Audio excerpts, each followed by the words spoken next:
Welcome to our channel investing with LLB में।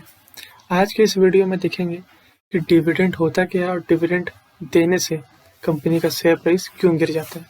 तो इस एक एग्जांपल है मेरे पास, वहाँ से समझेंगे कि डिविडेंड होता क्या है और डिविडेंड देने से जितना अमाउंट पर शेयर का डिविडेंड है उतना अमाउंट पर शेयर से उसका मार्केट प्राइस उस शेयर का क्यों गिर जाता है। चलिए एक एग्जाम्पल समझते हैं, बाद में इसको थोड़ा कॉम्प्लिकेटेड करेंगे। पहले एक ईजी एग्जाम्पल समझते हैं। एक कंपनी है एबीसी लिमिटेड, 5 इसके हिस्सेदार है, 5 लोग इस कंपनी में चलाते हैं इक्वल से, मतलब सबका शेयर्स इक्वल ही है, सब एक एक मतलब 1:1:1 रेशियो पे सब इस कंपनी को चलाते हैं, सब इक्वली भागीदारी है। तो अर्निंग, इस कंपनी की अर्निंग होती है इस फाइनेंशियल ईयर में 1 लाख, यानी 1 लाख रुपए कंपनी कमाती है। अब यहाँ पे एक चीज समझिए, 1 लाख रुपए इस कंपनी ने कमाया और 1 लाख रुपए में कंपनी चाहती है, यानी पांचों मिलकर एक बोर्ड ऑफ डायरेक्टर एक मीटिंग करते हैं कि 1 लाख में से हम क्या करते हैं, 90,000 रुपये, 90,000 रुपीज हम वापस से इस कंपनी में री इन्वेस्ट कर देते हैं और 10,000 रुपया पांचों में बांट देते हैं। मतलब फिर से मैं समझाता हूँ कि कंपनी ने इस साल प्रॉफिट कितना किया, यानी अर्निंग कितना हुआ, 1 लाख रुपीज। तो कंपनी चाहती है कि डिविडेंड 10,000 दे दिया जाए, 10,000 दे दिया जाए, मतलब 10,000 पांचों में बांट दिया जाए और 90,000 जो बचता है उसमें से वो कंपनी में री इन्वेस्ट कर लिया जाए। तो ये आपको समझ में आ गया होगा। तो पर शेयर होल्डर को कितना मिलेगा, 5 या 10 बांटना चाहती थी, 90 वापस लगाना चाहती है कंपनी में, तो 2,000 मिलेगा। उसी तरह से एग्जाम्पल देते हैं, अगर ये 10 शेयर होल्डर देते हैं इक्वल भागीदारी के हिसाब से, तो हर एक इंसान को, हर एक शेयर होल्डर को क्या मिलता, अब ये सब बात है, 1,000 ही मिलता। तो इसी से आता है dividend pay out ratio. Dividend pay out ratio का मतलब है कि कितना अमाउंट अर्निंग का एक कंपनी डिविडेंड देना चाहती है, कितना परसेंटेज। तो 10% देना चाहती है, 90% री इन्वेस्ट करना चाहती है। तो ये हो गया डिविडेंड पे आउट रेशियो, इससे निकल जाता है। अब समझते, ये तो सिंपल एग्जांपल हुआ, रियलिटी इससे अलग होता है। रियलिटी में पर शेयर होल्डर्स नहीं दिए जाते, पर शेयर्स दिए जाते हैं, पर शेयर्स, टोटल शेयर्स पर शेयर्स।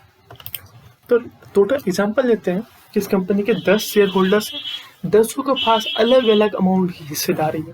किसी के पास 200 शेयर्स है, किसी के पास 100 शेयर्स है, किसी के पास 30 शेयर्स है, किसी के पास 70। उसी तरह से अलग अलग अमाउंट ऑफ परसेंटेज ये होल्डिंग करते हैं 10 लोग। टोटल नंबर ऑफ शेयर्स मानते हैं 1,000 है, सिंपल रखने के लिए इसको। तो टोटल नंबर ऑफ शेयर्स यहाँ पे कितना है, 1,000 है।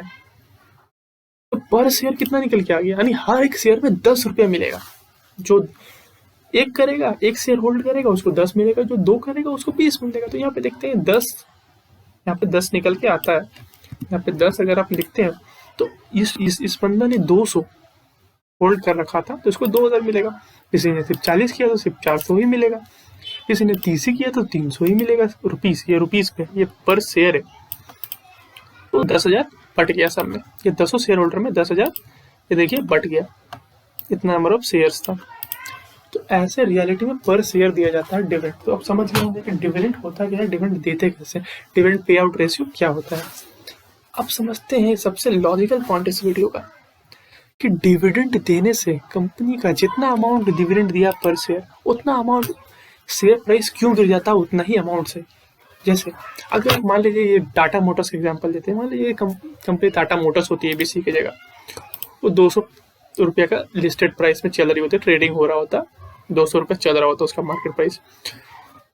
प्री डिविडेंड, डिविडेंड देने से पहले 200 रहेगी, डिविडेंड देने के बाद उस कंपनी का 90 रुपया, 190 रुपये हो जाएगा, 10 रुपये से कम हो जाएगा जितना अमाउंट ऑफ शेयर्स डिविडेंड दिया गया। ऐसा क्यों होता है, इसका रीजन समझिए। इसका रीजन इसलिए होता है कि मार्केट प्राइस इस पर डिपेंड करता है कि कंपनी का फ्यूचर अर्निंग क्या है, फ्यूचर में कितना ग्रोथ होगा।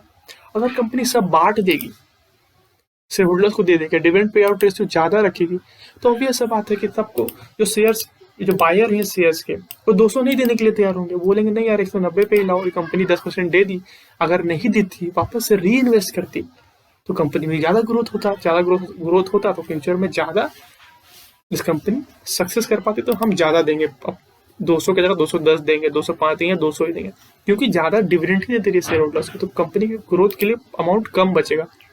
अमाउंट कम बचेगा, 90 ही बचा, अगर पूरा 1 लाख डाले तो ज़्यादा ग्रोथ होता, तो कम बचेगा, इसीलिए उसका प्राइस गिर जाता है।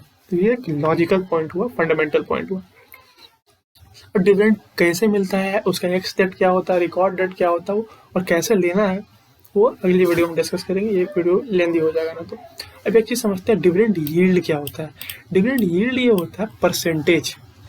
परसेंटेज का मतलब कितना परसेंटेज एक कंपनी तो उसके लिस्टेड करंट मार्केट प्राइस से डिविडेंड दिया। जैसे 10 रुपये पर डिविडेंड आया है इसमें, तो 200 पे अगर 10 पे अगर डिवाइड कर दिया, परसेंटेज क्या है, 5%।